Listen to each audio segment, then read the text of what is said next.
Hey everybody, so this is going to be the answers to the questions that you guys asked me. You guys asked me some great questions, so I'm really excited to answer them. I have all the questions down here on my laptop, so if I'm looking down, that is why. But I'm just going to jump right in because I'm hoping this video won't be too long. If not, maybe I'll have to split it into two parts. We shall see. Okay, first question is from Erica S. You said before you had Cassidy you would reveal the boy's name you guys had on your list if you ended up having a girl. Can you tell us? That one made me laugh. Yeah, I don't mind telling you guys. It wasn't, the reason I hesitate is because it wasn't completely set in stone for one reason. But the name we've loved for a long time is Hayden, Hayden. That's been a favorite of mine and Harrison's for many years before we even had Kayla. So I like to think if we had a boy he would be named Hayden, but I hesitate because the girls have a cousin named Aiden. So for Harrison's parents that might get a little awkward having an Aiden and a Hayden, so I don't know if it would have been a Hayden. We also like the name Lucas too, so maybe the boy would have been Lucas, but I don't think I make boys, so I don't think we're going to be in that predicament. Alright, next question is from MJ Zissou. I hope I said that right. Other than the normal touristy things, can you recommend something you love to do in Vancouver for someone who is visiting for the first time? Thanks! Oh, that's awesome that you're coming to visit. I was trying to think about this actually before I started the video. And it's funny, I actually enjoy doing a lot of the touristy things myself because there's just so many amazing things to do in Vancouver. There's so many just tourist attractions that are actually really good. So I'm trying to stick away from tourist attractions. I don't know. I mean, I really like paddleboarding. You can paddleboard pretty much anywhere around here in the Lower Mainland, and it's relaxing and it's a fun sport to do. But I know you can do that anywhere, so it's not really Vancouver specific. If you go up Grouse Mountain, whether it to be to ski or just to hang out in the summertime, or even do the Grouse Grind if you want to, go for a hike, that's a beautiful place. Capilano Suspension Bridge is really cool, but again, these are touristy things. Stanley Park, of course, is a big one. I don't know. Just head to the beach. Head to Kitts Beach. It's beautiful. Walk around the shops, find a nice restaurant. There's so much. Vancouver is always happening. Actually, you know what? I suggest looking up whatever events are happening because there's always a parade of some sort or an expo or a festival or something going on downtown. So look up what's happening when you're coming. Yeah, and welcome. So the next question is from Keela Love. Do you want one more kid? And I actually got this one several times. I think I've mentioned this before. I would love to have another child. It's no secret. I think 4 kids has always been something that I've kind of, wanted in my life. Even before I had kids, I always thought 4 would be a great number. I wanted a big family. I didn't come from a big family. I just always loved kids and loved the idea of a big family. My husband, on the other hand, only wanted 2 kids. So as you can see, we compromised at the moment at 3. But never say never, because I'm just going to keep working away on him. Maybe one day he'll want baby number 4. He's probably gonna laugh when he sees this, but yeah, never say never. The next one is from Kelly Blonde. I hope I said that right. Your makeup is so pretty. What do you have on? Thank you. I have to look back at that video. I'm guessing it's some Makeup Geek eyeshadows. But if you guys aren't aware, I actually do have a second channel, a beauty channel, where I kind of explore my love for makeup. So I think I do have a tutorial up on a similar look anyways, if you want to see it. But I always have that channel linked down below. It's a fun channel to have. The next question is from Hilm Grace. What were your biggest fears about becoming a parent before you had any of your own children?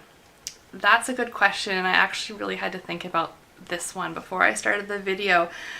To be honest, I've always wanted kids. I'm just one of those people that my greatest goal in life was to create a family. I never aspired to be famous or rich or have an amazing job or anything like that. Like, to me, I just wanted to be a mom, and I just couldn't wait to be a mom. So my biggest fears about having children were actually the getting pregnant part, the actually having the children part. I always had a fear that I'd have issues, and granted it wasn't super easy for me, but we did get there, so I'm super grateful about that. But I was more apprehensive about the getting pregnant part, and then once I was pregnant, I was really nervous about labor for some reason. I was just, even before I experienced labor with my first, I was incredibly nervous about that. But looking back, I never really was nervous about the baby itself. I was excited about having a baby and a kid and everything that went along with that. So I don't know, and I probably should have been, because Kayla, my first, was extremely colicky for 4.5 months, and I don't say colicky lightly. I don't. She screamed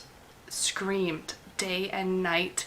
She was probably crying like, I don't know, a good 18 hours a day for a long period of time.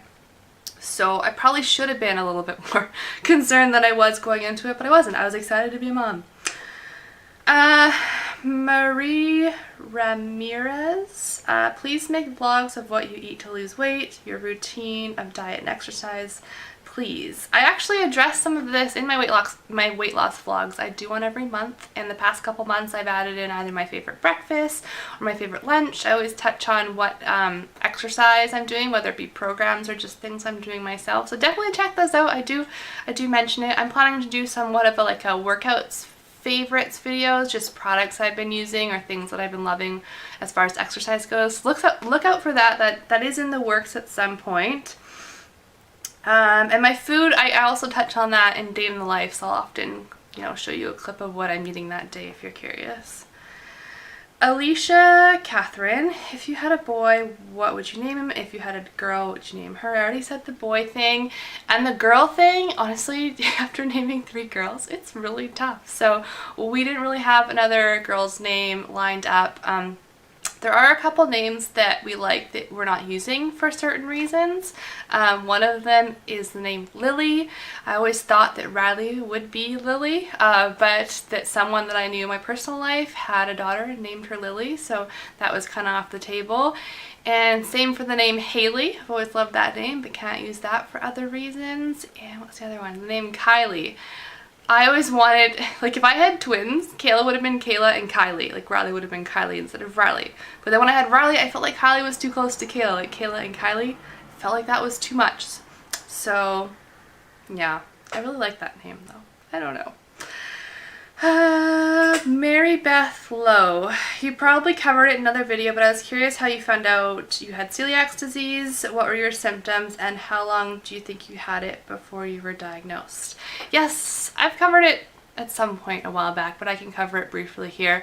Kayla was having digestion issues as kind of a baby, early toddler, and was tested for all sorts of things, and her first blood panel came back indicating celiac disease. Now this wasn't the actual gastroscopy that they do to confirm it. This was just initial blood work. So it's hereditary, so they sent me right away to also be tested, and in that time her second blood work actually came back clear. So it was just some random reason that it was, I don't know why her TTG level, why it was elevated. I still don't know to this day, but she's fine. And it turns out that mine was way off the charts. I very much had celiac disease, and I had the gastroscopy, and I was awake when he was doing it, a little bit sedated, but still conscious. And I remember him before he even took a sample, he was like, oh yes, he could see it right away.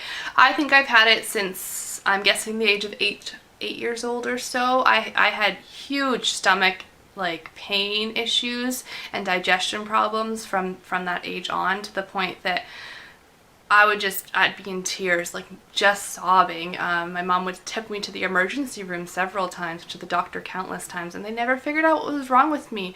And clearly that's what it was. They never tested me. I don't know why. I guess because it's more prevalent now, but they never tested me. So now I know. My symptoms actually got better when I entered my 20s.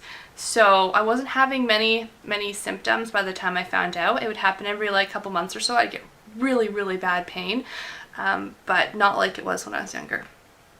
Alright, so this is getting long, so I'm going to split it here and look out for part 2.